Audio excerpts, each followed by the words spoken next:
మీ business ఏదైనా మీ ఊర్లో promotion చేయాలంటే అది సుమన్ టీవీతోనే సాధ్యం. ఇప్పుడే సంప్రదించండి.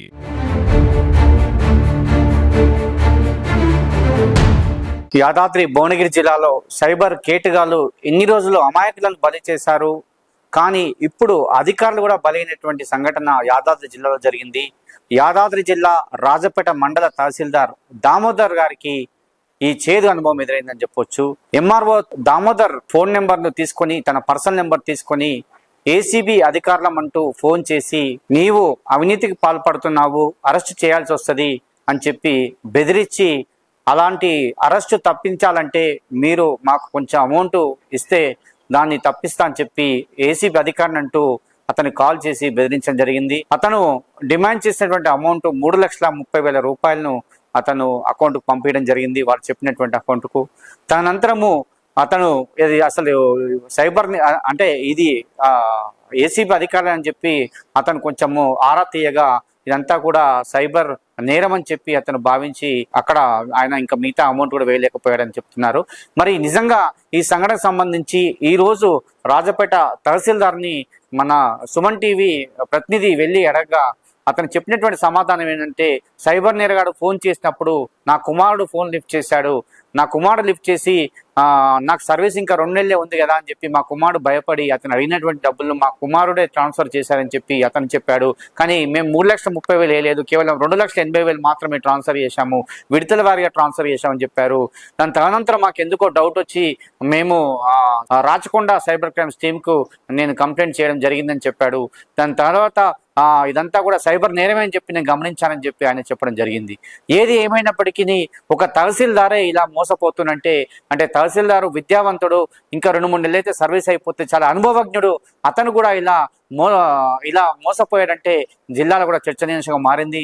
అలాగే కొంతమంది మనతో ఏమంటున్నారంటే, మరి అవినీతి చేయింది ఆయన ఎందుకు డబ్బులు చేశాడు, ఏసీబీ అధికారి ఫోన్ చేసినప్పుడు అవినీతి చేస్తేనే కదా అతను డబ్బులు చేసేది, మరి అవినీతి డబ్బు సంపాదించాడా అని చెప్పి కొంతమంది కూడా మనల్ని ప్రశ్నించినటువంటి సమయం అని చెప్పొచ్చు.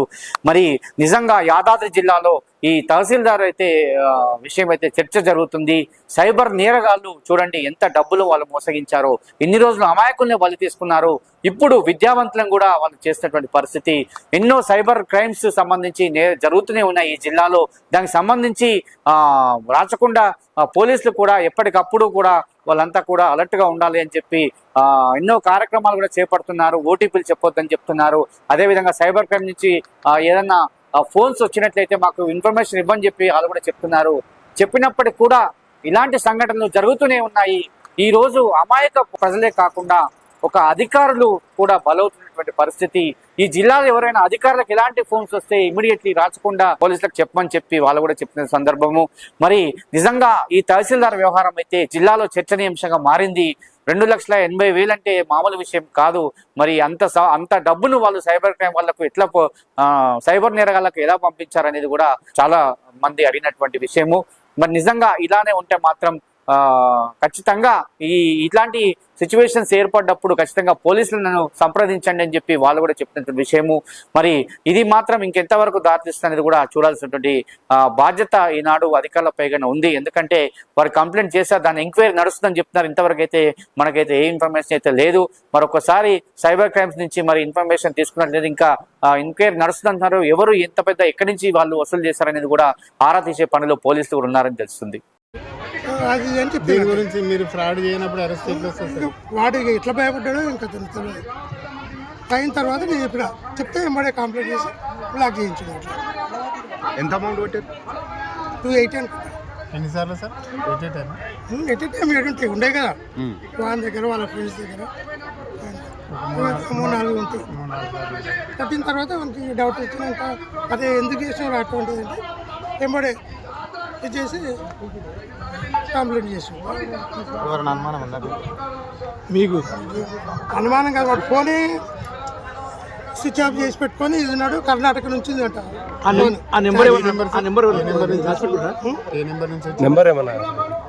కాల్ వచ్చిన నెంబర్ అదే మాట్లాడి వేరే వాళ్ళకు జాగ్రత్తగా ఉండడానికి ఆ నెంబర్ పెడతాడు. ఆ నెంబర్ వాడు ఎత్తాడు. ఓకే సార్, ఏం లేదు, మనకి ఇప్పుడు సైబర్ క్రైమ్ లో మీరు పిటిషన్ ఇచ్చారు కదా, అదొకటి కావాలి సార్. అది రేపు తీసుకోవాల్సిందే.